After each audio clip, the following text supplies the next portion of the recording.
L'histoire commence à Mexico, un endroit impitoyable et impie où une personne est kidnappée toutes les heures. Les cartels et les kidnappeurs faisant la loi dans les rues, les riches risquent constamment d'être enlevés. John Cray, ancien agent de la CIA et expert en assassinat, se rend à Mexico pour rencontrer son vieil ami militaire Rayburn.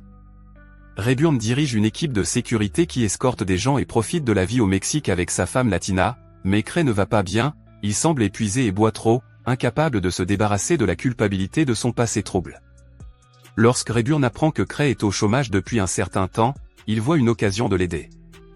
Son ami Ramos, propriétaire d'une usine automobile en difficulté, lui a demandé de trouver un garde du corps fiable pour sa fille, un travail que Cray est étonnamment réticent à accepter, trouvant une excuse pour le refuser. Il pense qu'il n'est pas une personne convenable et son problème d'alcool ne l'aide pas non plus. Cependant, après tous les entretiens, Rayburn réussit à convaincre Cray d'accepter le poste. Dans la scène suivante, on voit Ramos se faire astucieusement convaincre par son avocat, Jordan Calu, que l'embauche d'un garde du corps pour sa fille est essentielle pour renouveler leur police d'assurance contre les rançons. L'assurance contre la rançon est très prisée par les riches en cas d'enlèvement, mais pour être valable, elle doit comporter un garde du corps. Ramos commence alors à interroger Cray, qui a été nettoyé, et est impressionné par son passé, ses 16 années de service militaire et sa grande expérience dans la lutte contre le terrorisme. Malgré les problèmes d'alcool de Cray, Ramos décide de lui donner une chance, mais l'avertit de faire profil bas, surtout vis-à-vis de sa femme. Lorsqu'ils arrivent dans la luxueuse demeure de Ramos, Lisa, la belle épouse américaine, entre en scène. Elle ne prend même pas la peine de regarder le CV de Cray lorsqu'elle découvre qu'il est également américain. La confiance que Lisa accorde rapidement à Cray est évidente lorsqu'elle demande à Peta de l'accompagner dans sa chambre. Bien que Cray reste impassible pendant qu'elle lui fait visiter les lieux, Peta se révèle être une vraie personne, essayant d'être amicale et d'apprendre à le connaître. Plus tard, Peta s'attache encore plus à Cray, disant à sa mère qu'il ressemble à un gros ours triste.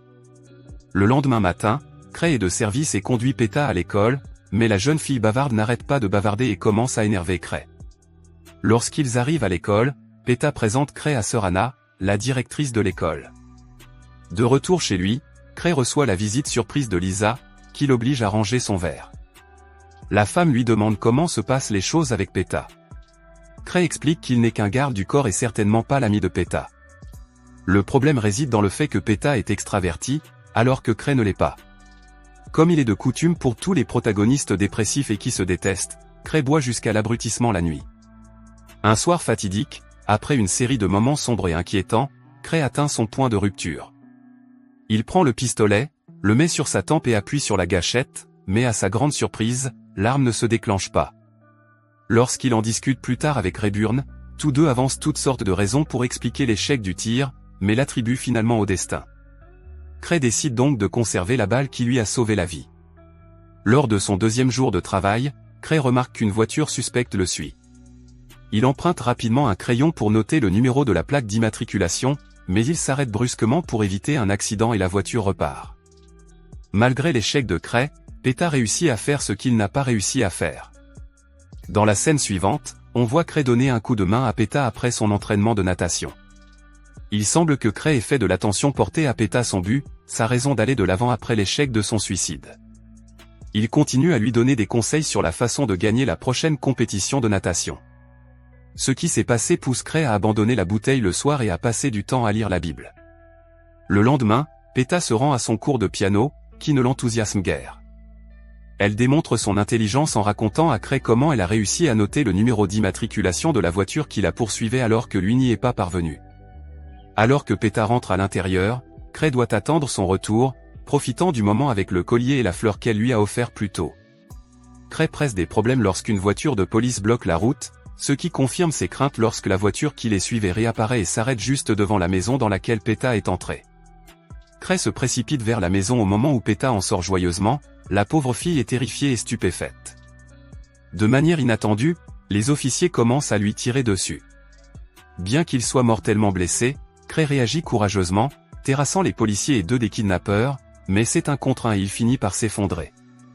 Peta se précipite vers Cray et le trouve inconscient sur le sol. Sans Cray pour la protéger, elle finit par être kidnappée. Cray est hospitalisé et les flics gardent un œil sur lui pour le meurtre de deux officiers soi-disant diligents. les choses deviennent intéressantes lors de la conférence de presse du chef de la police, lorsqu'une journaliste courageuse, Mariana Guerrero, se demande comment il est possible que les flics aient été présents avant l'enlèvement.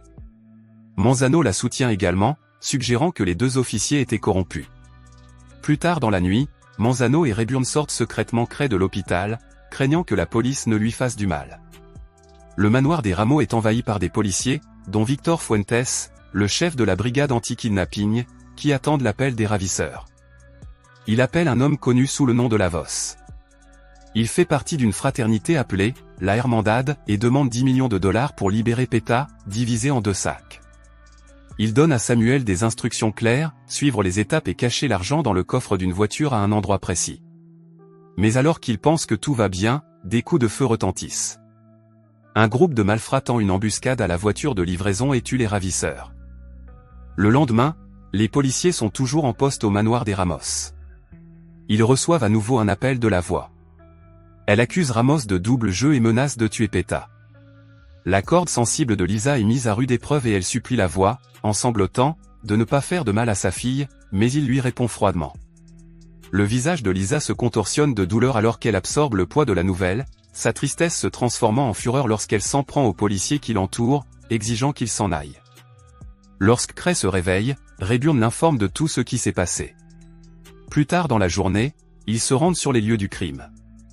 Mariana arrive sur les lieux du crime. Mariana commence à parler d'El Hermandad, disant qu'il s'agit d'une fraternité qui protège des policiers et des fonctionnaires corrompus. La femme est déterminée à les dénoncer et dit à Cray qu'elle fera tout ce qu'elle peut pour l'aider. Bien que Rayburn hésite d'abord à l'aider, la détermination de Cray est inébranlable et Rayburn finit par céder. Cray se rend chez Ramos et prend le journal de Peta avec le numéro de la plaque d'immatriculation. Il fait une promesse sérieuse à Lisa, jurant de se venger des responsables de l'enlèvement. Il s'arme d'un tas d'armes, des plus grosses aux plus petites, et met même la main sur un lance-roquettes, grâce aux relations de Rayburn. Il appelle Mariana pour obtenir des informations sur la plaque d'immatriculation relevée par Peta. Mariana demande à son ami Manzano de l'aider. Ils finissent par retrouver la voiture et Cray s'empresse de confronter le conducteur, Roré González, impliqué dans l'enlèvement de Peta. Bien que González dise qu'il est policier, Cray ne s'en préoccupe pas et lui dit de conduire, tout en gardant son arme pointée sur lui. Plus tard, González est retrouvé nu et ligoté au volant de sa voiture. Cray commence une torture calculée pour obtenir des réponses sur les ravisseurs. Alors que l'interrogatoire s'intensifie, González révèle qu'il ne communique que par téléphone et qu'il remette les otages à un groupe appelé les Gardiens. Lorsque González révèle l'emplacement des Gardiens, Cray, vindicatif, abat l'homme sans hésiter et précipite sa voiture du haut d'une falaise. Cray suit les Gardiens jusqu'à une boîte de nuit. Positionné près de la porte, il fait irruption dès qu'elle s'ouvre, tirant sur une femme qui tente de s'échapper. Il élimine rapidement le garde comme un insecte, puis passe à l'interrogatoire d'un autre kidnappeur. Ce dernier est facile à interroger car il révèle tout sans un mot. Il nous dit tout sur Monsieur Fuentes, chef de la commission des enlèvements.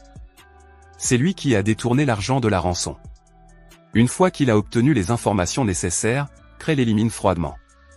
Cray découvre bientôt que les Gardiens ont enlevé une autre fille, ce qui lui rappelle de douloureux souvenirs de Peta. Il la sauve et remet à Mariana la carte de crédit des ravisseurs, en lui demandant de remonter la piste de l'argent. Il faut maintenant s'occuper de Fuentes. Cray organise un plan pour le capturer vivant. Il se positionne dans une maison stratégique et prépare son lance-missile à l'épaule. Lorsque Fuentes et ses gardes du corps se présentent, Cray envoie un missile dans leur direction. Sortant des flammes, Cray élimine rapidement les gardes du corps restants et kidnappe Fuentes. Peu après, Cray attache Fuentes à sa voiture.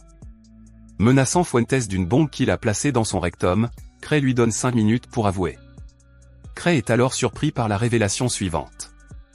Fuentes est le chef de l'Hermandad de Los Angeles et a détourné l'argent de la rançon, avant de découvrir que les 3/4 de cet argent n'étaient que du papier de rebut sans valeur. Il s'avère que l'avocat de la famille a pris le reste.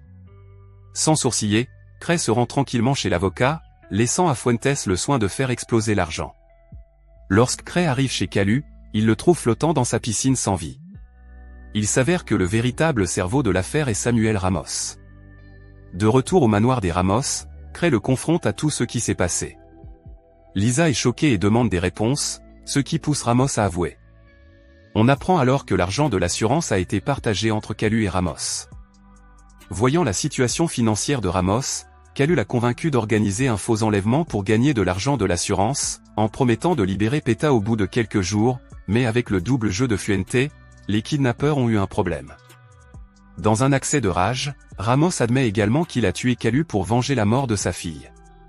Cray reste calme mais déçu alors que Lisa le presse de faire tomber Samuel pour ce qu'il a fait à Peta. Cray décharge son arme, ne laissant qu'une seule balle, celle qu'il a sauvée. Il remet l'arme à Samuel et s'en va alors que le coup de feu résonne dans l'air et que Samuel tombe sans vie. Manzano et Mariano découvrent où vit la femme de Voss en vérifiant le compte bancaire utilisé pour envoyer de l'argent sur la carte remise par Cray. Nous constatons que les hommes de Manzano se sont infiltrés dans la maison, réussissant à voler une photo de la Voss et à la faire publier dans les journaux.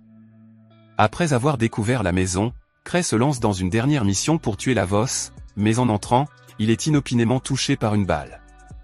Il poursuit le tireur et le capture, avant de découvrir qu'il s'agit de la voix de son frère. Lors d'un interrogatoire avec sa femme, Cray découvre que le vrai nom de la voix est Daniel. Plus tard, Cray envoie un message fort en tirant sur la main du frère de Daniel alors qu'il lui parlait au téléphone. Pendant ce temps, les hommes de Miguel surveillent tout cela. Maintenant que toute la famille de Daniel est en danger, il n'a d'autre choix que de se rendre. C'est alors que survient la grande révélation, Peta est toujours en vie. Daniel propose un échange, la vie de Peta contre celle de ses frères et de Cray, et Cray accepte sans hésiter. Il rencontre Lisa sur place, après l'avoir prévenue. Cray lui donne des instructions. Puis nous voyons Cray se diriger vers son destin. Des hommes armés l'attendent de l'autre côté d'un pont. Ayant déjà perdu beaucoup de sang, ses mouvements sont lents. Une fille saute de la voiture des ravisseurs. Créasi est soulagée lorsque Peta l'appelle par son nom et court vers lui. Elle trouve du réconfort dans son étreinte. Il lui remet le journal rose et la ramène à sa mère. Alors que Peta retrouve sa mère, Créasi est escorté et jette un dernier regard à Peta. Dans la voiture, en larmes, il trouve enfin la paix en serrant le collier qu'elle lui a donné. Daniel possède désormais le corps de Cray et son frère, mais ce n'est pas une victoire pour lui. Peu après, il est tué par Manzano lors de l'arrestation.